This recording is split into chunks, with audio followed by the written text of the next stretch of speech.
राज्यसभा चुनाव पर सुनील शर्मा की ओर से बड़ा बयान दिया गया है। नेशनल कॉन्फ्रेंस ने बीजेपी के खिलाफ नफरत फैलाई है। सुनील शर्मा ने कहा, नेशनल कॉन्फ्रेंस कुरान लेकर घूम रही है। एलओपी की ओर से यह बहुत बड़ा बयान दिया गया है और इस तरह की बयानबाजी कल भी सामने आ रही थी। राज्यसभा चुनाव पर सुनील शर्मा की ओर से बयान दिया गया और नेशनल कॉन्फ्रेंस पर यह आरोप लगाया गया, नेशनल कॉन्फ्रेंस ने बीजेपी के खिलाफ नफरत फैलाई है।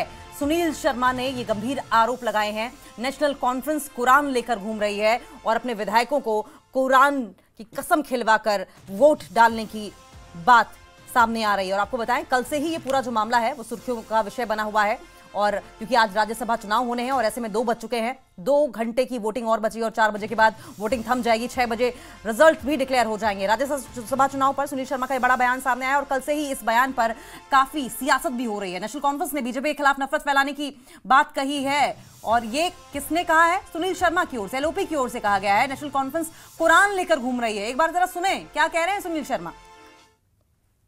ऑफ अपोजिशन श्री सुनील शर्मा जी हमारे साथ मौजूद है। सर, अभी जो है लगभग पोल प्रोसेस मुकम्मल हो चुका है और क्या आपकी रिपोर्ट्स है और क्या संकेत जो वक्त है वो क्या बता रहा है? देखिए, रिपोर्ट्स तो मेरे पास नहीं हो सकती है, लेकिन मैंने कल भी कहा, आज सुबह भी कहा, जो हमारा टारगेट है, जो हमारा लक्ष्य है, उसमें हम अचीव कर लेंगे।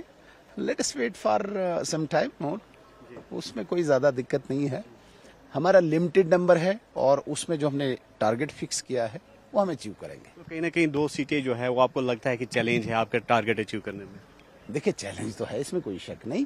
जिस प्रकार से नेशनल कॉन्फ्रेंस ने इस इलेक्शन को रिलीजियसली और रीजनलिज्म पे कंसोलिडेट करने की कोशिश की और सारे कश्मीर को एक तरफ करने की कोशिश की, एक चैलेंजिंग तो है, बट हमें पूरा विश्वास है, हमें पूरा आश्वासन है कि जो सीटें हमने लेनी है वो हम लेके रहेंगे। तो अक्सर जो इंडिपेंडेंट एमएलए से भी हमारी बात हुई, उनका ये कहना है कि वो दिल से नेशनल कॉन्फ्रेंस को वोट नहीं दे रहे हैं, लेकिन ऑप्शन नहीं था क्योंकि बीजेपी को दूर रखना है। तो ऐसा क्यों हो रहा है? कहां पर कमी आपको दिख रही है कि इंडिपेंडेंट एमएलए भी ना चाहते हुए एनसी को वोट दे रहे हैं? एक्चुअली मैंने कहा ना, यहाँ पे रिलीजियस एक धर्म के नाम पे, क्षेत्र के नाम पे, रीजन के नाम पे इन्होंने यहाँ पे बीजेपी के अगेंस्ट नफरत पैदा करने की कोशिश की और एक विशेष धर्म को कंसोलिडेट करने की कोशिश की, जिसमें हर पॉलिटिकल पार्टी हो या इंडिविजुअल हो वो उसमें फंसा है। तो ये भी इल्जाम लगाया गया कि बार्गेनिंग करने की कोशिश जो है वो की गई, तो चाहे बीजेपी की तरफ से या एनसी की। बार्गेनिंग नेशनल कॉन्फ्रेंस कर रही है अपने एमएलएज के साथ और कुरान लेके, जो सबसे बड़ी हॉली बुक है, अब वो लेके आप जा रहे हो, तो बार्गेनिंग कौन कर रहा है? बीजेपी को कोई आवश्यकता ही नहीं। अगर किसी की मुर्गी मेरे आंगन में अंडे देने आए तो मैं क्यों भगाऊं उसे? तो ये थे एलओपी सुनील शर्मा, जिनका ये कहना है कि अभी कुछ वक्त दरकार है कि पिक्चर जो है क्लियर होगी, लेकिन साथ ही साथ इन्होंने ये भी बताया कि जिस तरह से नेशनल कॉन्फ्रेंस रिलीजियस कार्ड को लेकर पॉलिटिक्स कर रही है, तो ऐसे में यकीनी तौर पर बीजेपी के लिए चैलेंजेस पैदा हो गए हैं। इन्होंने इस बात का एतराफ किया है। न्यूज़ 18 के लिए श्रीनगर से अयूब खान के साथ मुदस्सिर कादरी। तो सुनील शर्मा को आपने सुना, एक तरफ नेता प्रतिपक्ष सुनील शर्मा नेशनल कॉन्फ्रेंस पर बीजेपी के खिलाफ नफरत फैलाने का आरोप लगा रहे हैं, तो वहीं दूसरी तरफ नेशनल कॉन्फ्रेंस के विधायक उत्साहित नजर आए हैं। नेशनल कॉन्फ्रेंस के विधायक सलमान अली सागर ने सोशल मीडिया प्लेटफॉर्म एक्स पर कुछ तस्वीरें शेयर की हैं, जो तस्वीरें आप देख रहे हैं, जिनमें आप देख सकते हैं किस तरीके से पार्टी विधायकों के साथ वो विक्ट्री साइन दिखाते हुए नजर आ रहे हैं, जश्न मनाते हुए नजर आ रहे हैं। तो उधर मुख्यमंत्री उमर अब्दुल्ला ने भी कुछ तस्वीरें शेयर की हैं, वो भी आपको दिखाएंगे। उमर अब्दुल्ला ने पार्टी विधायकों के साथ अपने दफ्तर की तस्वीरें सोशल मीडिया प्लेटफॉर्म एक्स पर शेयर की। ये देखिए, ये पहली तस्वीर जो आप देख रहे हैं, उमर अब्दुल्ला विधायकों के साथ चर्चा करते हुए और चुनावी रणनीति पर बात करते हुए नजर आ रहे हैं मुख्यमंत्री उमर अब्दुल्ला इन तस्वीरों के साथ उन्होंने कैप्शन भी दिया है, विधानसभा परिसर में मेरे दफ्तर में बिहाइंड द सीन राज्यसभा चुनाव के अंक गणित और रणनीति पर हम बात कर रहे हैं। तो 2 तस्वीरें आपकी टीवी स्क्रीन पर, विधायकों के साथ चर्चा की मुख्यमंत्री उमर अब्दुल्ला की, और वहीं नेशनल कॉन्फ्रेंस में किस तरह का उत्साह है, ये तस्वीरें सलमान अली सागर ने पोस्ट की हैं।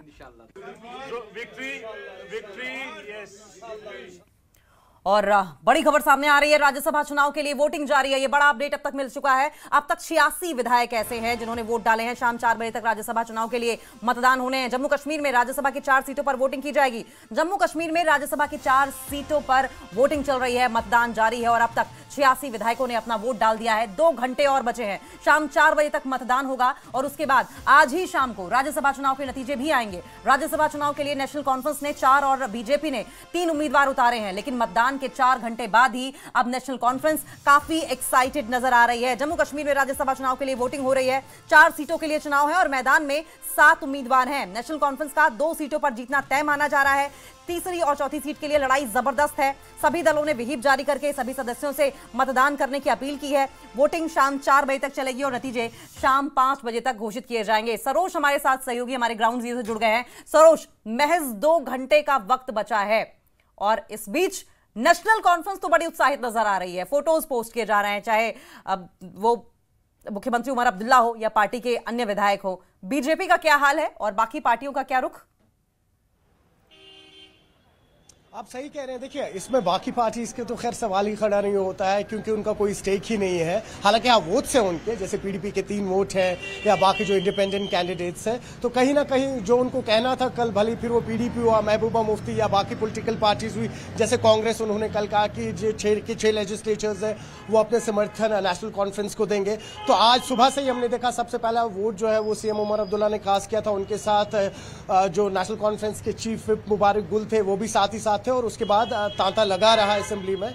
और कुल मिला के अभी तक बिल्कुल दुरुस्त कहा आपने, जो अभी लेटेस्ट न्यूज है, करीबन 86 वोट्स जो है वो डल चुके हैं। 2 वोट्स अभी हैं जो नहीं डले गए हैं। एक महराज मलिक, आम आदमी पार्टी के जो एमएलए हैं जो इस वक्त डिटेंशन में है, और दूसरा वोट जो है वो सजाद गनी लोन का है, जम्मू कश्मीर पीपल्स कॉन्फ्रेंस के जो प्रेसिडेंट है एमएलए हंदवारा। उन्होंने लेकिन क्लियरली कहा था कि राज्यसभा में जो इलेक्शंस होंगे उनमें हमारी पार्टी वोट नहीं करेगी, हम एब्सटेन करेंगे। हालांकि उनका सिर्फ एक वोट था, वो खुद अपना सजाद लोन का था और आज सजाद लोन उसके कारण यहां पर नहीं पहुंचे और आने की उम्मीद भी नहीं है। हालांकि जिस तरह से आप कह रहे हैं अभी लगभग अभी भी 1 घंटे 45 मिनट बचे हुए, लेकिन सजाद लोन अब यहां नहीं आएंगे, ये क्लियर हो चुका है। और वही सुनने में आ रहा है कि महराज मलिक जो इस वक्त डिटेंशन में है, एक स्पेशल प्रोविजन होता है जब इस तरह से आप विधानसभा राज्यसभा की बात कर लीजिए, जब चुनाव होते हैं, हमने अभी भी देखा था पार्लियामेंट के भी जब इलेक्शंस थे तो इंजीनियर रशीद जो इस वक्त एमपी है बारामूला से, वो जेल थे लेकिन वोटिंग के टाइम उन्हें छोड़ दिया गया था।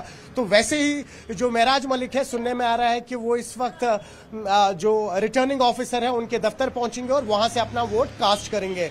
तो कुल मिला के अगर बात की जाए, बस ये 2 वोट्स बचे हैं जिसमें से सजाद लोन की पॉसिबिलिटी तो खत्म हो जाती है और महराज मलिक का बस अब एक वोट है, रिटर्निंग ऑफिसर के पास जाके वो वोट डालेंगे। तो कुल मिला के बात करें, बाकी जो 2 वोट थे, क्योंकि 90 एमएलए थे, उसमें से एक एमएलए हैं डिसीज देवेंद्र राणा नगरोटा से, जिनका वोट अभी नहीं गया है, और दूसरा था बड़गाम की सीट जहां पर उमर अब्दुल्ला थे, वो उन्होंने छोड़ दी है।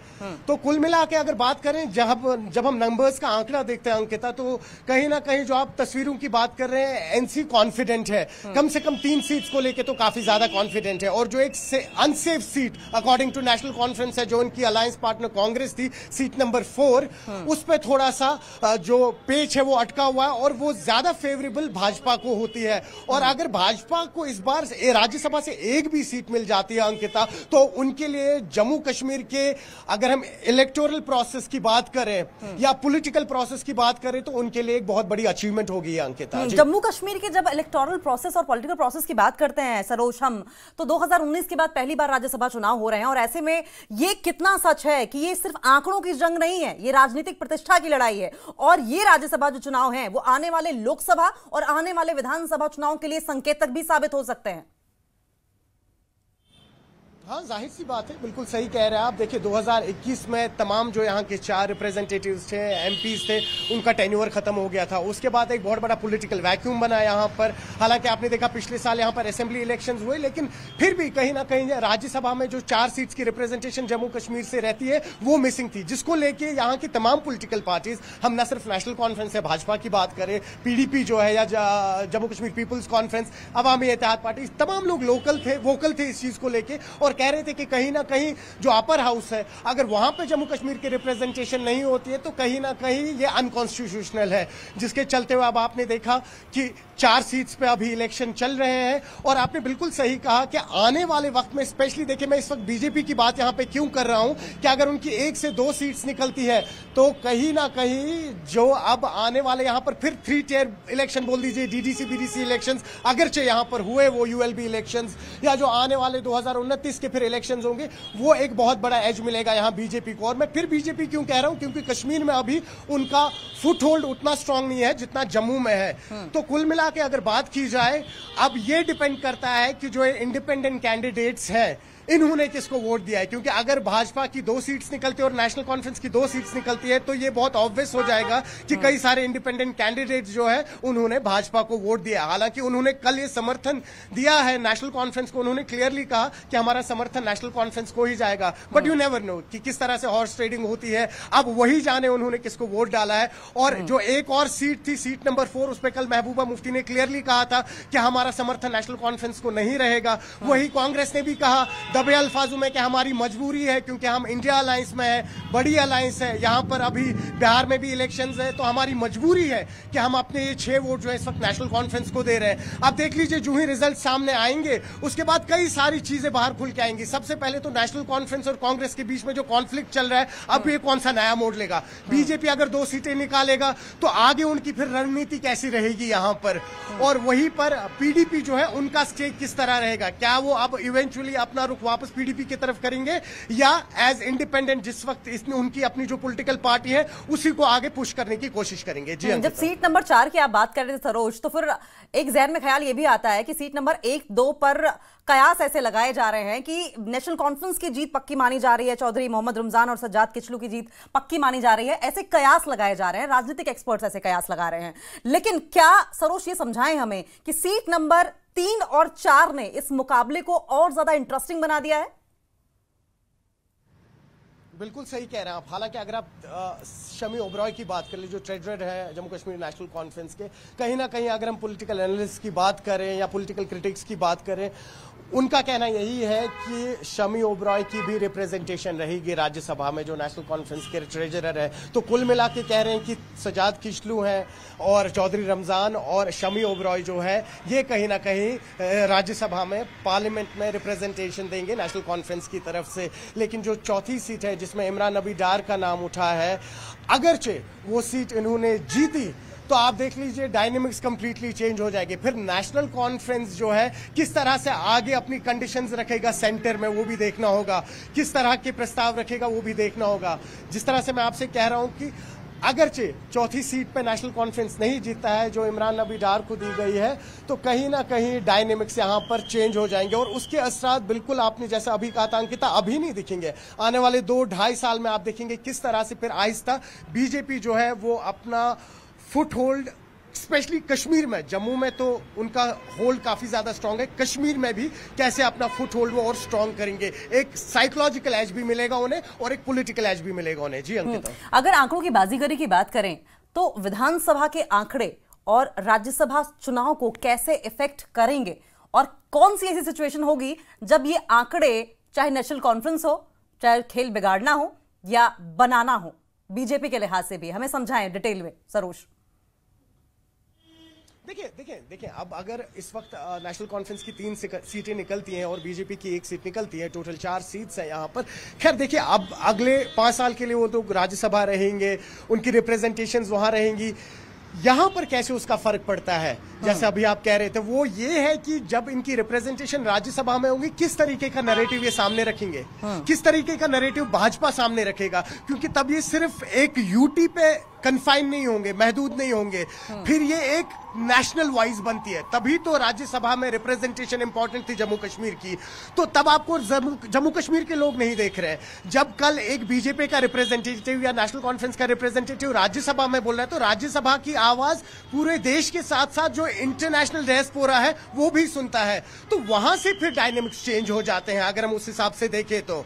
लेकिन अगर हम कुल मिला के बात करें, इमीडिएट इफेक्ट्स आप इसके नहीं देखेंगे। जाहिर सी बात है, नेशनल कॉन्फ्रेंस सेलिब्रेट करेगा, भाजपा जीतता है तो सेलिब्रेट करेगा, लेकिन रणनीति जो है वो रिजल्ट्स के बाद बनेगी। जी कह रहे हैं आप। बहुत बहुत शुक्रिया फिलहाल के लिए सरोज आपका। आप नजर बनाए रखें, आगे भी इस पर आपसे अपडेट लेते रहेंगे। और फिलहाल इस बीच एक और बड़ी अपडेट सामने आ रही है। नेशनल कॉन्फ्रेंस के विधायक खुश नजर आ रहे हैं, लेकिन शोपियां से निर्दलीय विधायक शब्बीर कुल्ले ने वोटिंग के बाद आरोप लगाए हैं कि पीडीपी और कांग्रेस के कई विधायक बिक गए हैं। सवाल यह है कि क्या वाकई ऐसा हुआ है? क्या वाकई में कुछ विधायक बिक गए हैं? बड़ी खबर यह है कि नेशनल कॉन्फ्रेंस के विधायक खुश जरूर हैं, लेकिन शोपियां से निर्दलीय विधायक शब्बीर कुल्ले ने वोटिंग के बाद आरोप लगाए हैं कि पीडीपी और कांग्रेस के कई विधायक बिक गए हैं। हॉर्स ट्रेडिंग का सीधे सीधे आरोप लग रहा है। अब इस बीच सवाल यह है कि क्या वाकई ऐसा हुआ है? क्या वाकई में कुछ विधायक बिक चुके हैं? तो बड़ी अपडेट सामने आ रही है। आप देखिए जिस तरीके से वोटिंग इस वक्त लगातार जारी है। 2 घंटे, महज पौने 2 घंटे कह लीजिए, 1 घंटा 45 मिनट का समय बचा हुआ है। 4 बजे वोटिंग खत्म हो जाएगी। और इस बीच शब्बीर कुल्ले की ओर से, जो कि शोपियां से निर्दलीय विधायक हैं, हॉर्स ट्रेडिंग का आरोप लगाया गया है, विधायकों के बिकने का आरोप लगाया गया है। एक तरफ नेशनल कॉन्फ्रेंस खुशियां मना रही है, लेकिन शोपियां से निर्दलीय विधायक कुछ और कह रहे हैं। उनका यह कहना है कि पीडीपी और कांग्रेस के कई विधायक बिक गए हैं। सवाल यह है कि क्या वाकई ऐसा हुआ है? क्या वाकई में कुछ विधायक बिक गए हैं? क्योंकि अगर ऐसा हुआ है तो देखिए, आंकड़ों की बाजी करी जिस तरीके से कह रही है, जीत हार का खेल पलट जाएगा। नेशनल कॉन्फ्रेंस जितनी कॉन्फिडेंट नजर आ रही है, अगर ऐसा हुआ तो तस्वीर पलटी हुई नजर आएगी। और इस बीच शब्बीर कुल्ले का ये जो बयान है, जाहिर है इस पर भी अब बयानबाजी होनी शुरू हो गई है। राजनीतिक छींटाकशी इस बयान पर भी होनी शुरू हो गई है। सुनिए जरा शब्बीर कुल्ले क्या कह रहे हैं। वोट नेशनल कॉन्फ्रेंस को पूरा पक्का हमारा कश्मीरी समझ के वोट किया। हमारे पास 2 ऑप्शन है, एक बीजेपी है और दूसरा कश्मीर है, तो हमने कश्मीर के लिए वोट डालना है। इनमें एमएलए बदनाम है। ये आपस में जो पॉलिटिक्स है ना, जो पॉलिटिक्स है, जो पीडीपी है, कांग्रेस है, इन पे कोई भरोसा नहीं है। वो बिक सकते हैं और मेरे ख्याल में उन्हें अपने आप को बेच भी दिया। ये सब तमाशा करते हैं सियासत में। ये जो है ना, आपको दिखाने के लिए। मैं जो जहां तक मेरी रिपोर्ट है, उनमें से बहुत लोग बिक गए हैं। तो जो झूठ बोल रहे हैं। आपका 4 बजे देखे ना, आप 6 बजे जब रिजल्ट आएगा आप देख लीजिए कौन किसने कहां वोट डाला होगा। ये किसी को पता ही नहीं है। लेकिन एक बात तय है कि जो बदयांती ये कर रहे हैं कौम के साथ, ये इनको कभी माफ नहीं किया जाएगा। ये बदयांती है। ये जो सियासतदान है, हमारे जो बड़े बड़े सियासतदान हैं, वो इस वक्त बार्गेनिंग कर रहे हैं अपने वोट के लिए। इस वक्त वोट एक ही मसला है, एक तरफ बीजेपी है, दूसरी तरफ मतलब नेशनल कॉन्फ्रेंस मींस कश्मीरी। अगर हमारे पास और कोई रास्ता यहाँ होता कश्मीर से, तो हम उसको भी वोट देते। लेकिन हमारे पास चॉइसेस 2 ही है, एक उधर की चॉइस और दूसरी इधर की चॉइस। इसमें से एक चॉइस तो हमें करनी है। इसमें बार्गेनिंग क्या करनी है, ये हम। और वहीं कांग्रेस विधायक गुलाम अहमद मीर ने बड़ा बयान दिया है। उन्होंने कहा कि 3 सीटों पर नेशनल कॉन्फ्रेंस जीतेगी, जबकि 1 सीट बीजेपी के खाते में जा सकती है, क्योंकि चौथी सीट सुरक्षित नहीं है। प्यारेलाल जी हमारे साथ मौजूद है। सर, आपने वोट डाला और क्या उम्मीद लग रही है आपको, क्योंकि आपका वोट जो है बड़े मायने रखता है, क्योंकि आप इंडिपेंडेंट है, निर्दलीय कैंडिडेट। देखिए, हम सरकार का हिस्सा है। हमने तो नेशनल कॉन्फ्रेंस को सपोर्ट की और नेशनल कॉन्फ्रेंस को वोट डाला। जी, तो अभी उम्मीद है क्या है? 100%। 6 बजे का इंतजार करो। उम्मीद है कि हम 4 की 4 सीटें जीतेंगे। तो जिस तरह से शब्बीर कुल्ले साहब से भी हमारी बात हुई, वो भी निर्दलीय है, हालांकि सपोर्ट उनका भी नेशनल कॉन्फ्रेंस को है, लेकिन उनका ये कहना है कि बार्गेनिंग की कोशिश जो है वो की गई, और जिससे ये संकेत मिलता है कि कहीं ना कहीं क्रॉस वोटिंग के भी चांसेस है, या फिर जो हॉर्स ट्रेडिंग है वो भी हुई होगी। नहीं, मुझे नहीं लगता कोई क्रॉस वोटिंग हुई होगी। बार्गेनिंग के लिए तो बीजेपी पूरे हिंदुस्तान में मानी जाती है, तो जम्मू कश्मीर तो बात ही नहीं है। बार्गेनिंग की, लेकिन जिनका ईमान पक्का होगा उन्होंने अपने सहयोगी दल को वोट डाला है। और मुझे पूरी उम्मीद है कि उनको अपने जो 28 मेंबर हैं वही होंगे, उसके अलावा कोई नहीं होगा। तो जिस तरह से जो इंडिपेंडेंट एमएलए है या पीडीपी की बात करेंगे, तो नेशनल कॉन्फ्रेंस से नाखुश नजर आ रहे हैं। उनका ये कहना है कि उनके पास कोई और चांस नहीं है एक कलेक्टिव काज के लिए, अब वो नेशनल कॉन्फ्रेंस को सपोर्ट दे रहे हैं, अदरवाइज वो सपोर्ट नहीं। देखिए, यहाँ पार्टी का सवाल नहीं है, यहाँ जम्मू कश्मीर का सवाल है, और जम्मू कश्मीर के नुमाइंदों का सवाल है। जो सेकुलर नुमाइंदे हैं वही जाएंगे राज्यसभा में। लेकिन आप मानते हैं कि कमियां हैं एनसी गवर्नमेंट की भी, अगर हम बात? नहीं, कमियां क्या हैं? अभी तो 1 साल हो गया, काम तो चल रहे हैं। आप देखिए कौन सा काम नहीं हो रहा है। काम तो हो रहे हैं। यूटी में जो जनरल काम है हो रहे हैं, ऐसी कोई बात नहीं है। तो मजीद क्या उम्मीद है आपको? जैसे असेंबली सेशन जो है बाज़ाब्ता तौर पर उसका आगाज हो गया है, और मंडे से जो है सेशन जो है उसमें पेश आएगा। अच्छा फैसला होगा, अच्छे बिल आएंगे, प्राइवेट बिल आएंगे, बाकी जो होगा ठीक होगा, सब कुछ ठीक होगा। असेंबली में सबके लिए राहत का कोई फैसला होगा। तो ये थे एमएलए इंदरवाल प्यारेलाल जी। तो इनका ये कहना है कि क्रॉस वोटिंग के चांसेस जो हैं वो बहुत कम नजर आ रहे हैं, लेकिन साथ ही साथ इन्होंने ये भी इशारा दिया कि जो बार्गेनिंग है, बार्गेनिंग के लिए बीजेपी ने जरूर कोशिशें की होगी। अब किसका क्या ईमान जो है क्या बोलता है और उसका ईमान किस तरह से डगमगाएगा नहीं और किस तरह से वो एक काज के लिए वोट देंगे, वो अब आइंदा वक्त में ही पता चलेगा। ओयूब खान के साथ न्यूज़ 18 के लिए श्रीनगर से मुदस्सर कादरी।